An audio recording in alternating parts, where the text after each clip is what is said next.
Welcome to our Customer Portal tutorial. The Customer Portal has the ability to integrate with QuickBooks, allowing you to easily export invoices and credit memos to your QuickBooks Online or QuickBooks Desktop for Windows software.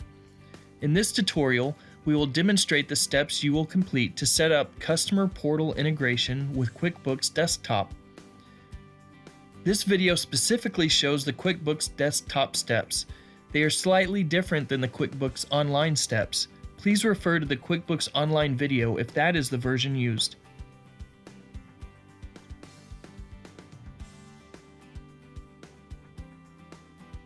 Before we begin, it is important to note that only customer users with administrator permissions will be able to use the QuickBooks integration features.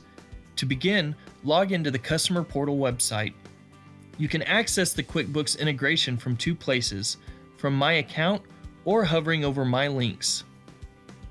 Please note, if the home screen looks different from the first example, you will click on My Account and then click on QuickBooks Integration.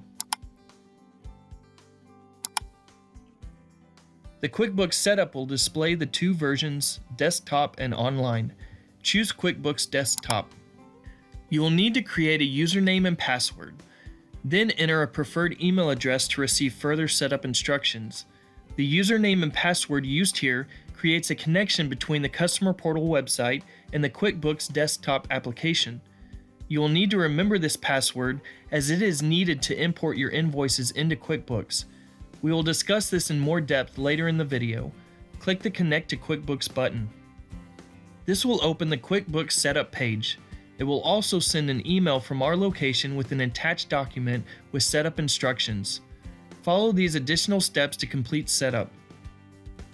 Once the connection has been established, you will be able to export invoices from the Customer Portal to QuickBooks. We will discuss how to export invoices later in this video. Next, let's look at the custom settings that are available.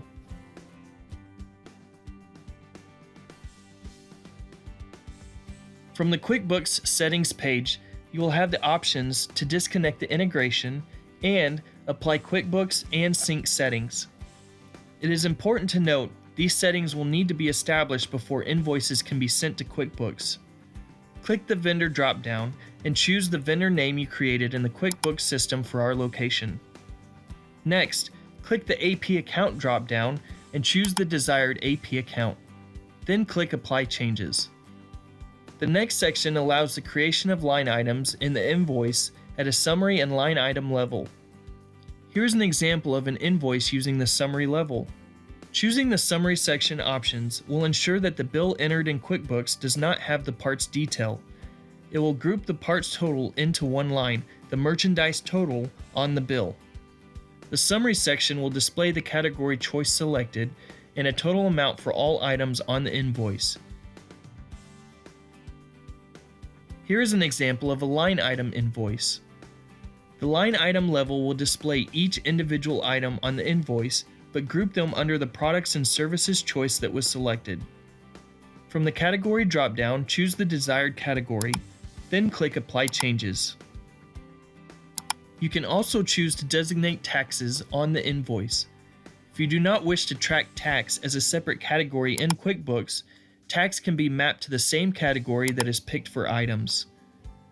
Once the summary or line item level is set as desired, click Apply Changes.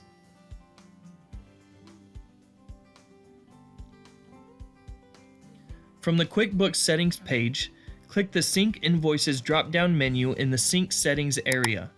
There are two options, Sync All or Sync Manually. If Sync All is chosen, exported invoices are added to the queue and require an additional step to complete the export. We will review how to set up the QuickBooks Desktop import settings in just a moment. If Sync Manually is chosen, you will manually send each individual invoice in the Customer Portal website to QuickBooks. Manually exported invoices are also added to the queue and require an additional step to complete the export. The same options are available for credit memos. Once the desired choices are selected, click the Apply Changes button.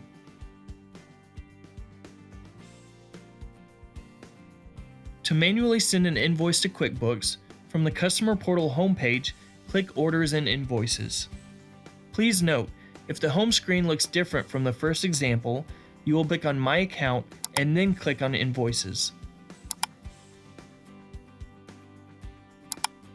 Click the Invoices tab, click the desired order number, and click the Send to QuickBooks button. You will receive a green success message. Please note that if an invoice has already been sent to QuickBooks, the button will read Resend to QuickBooks. Resending a bill will remove the prior duplicate entry from QuickBooks. This will export the invoice to a queue and require an additional step to complete the export. We will review this additional step of how to set up the QuickBooks Desktop import settings next.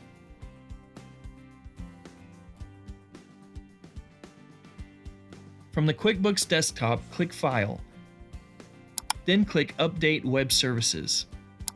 The connection should already be established. If it is not, you will need to complete the connection setup instructions you received by email.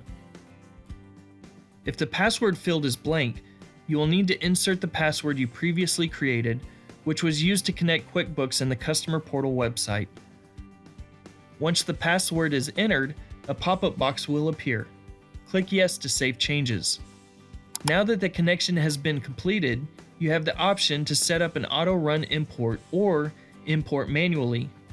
To import manually, check the select box and click the Update Selected button.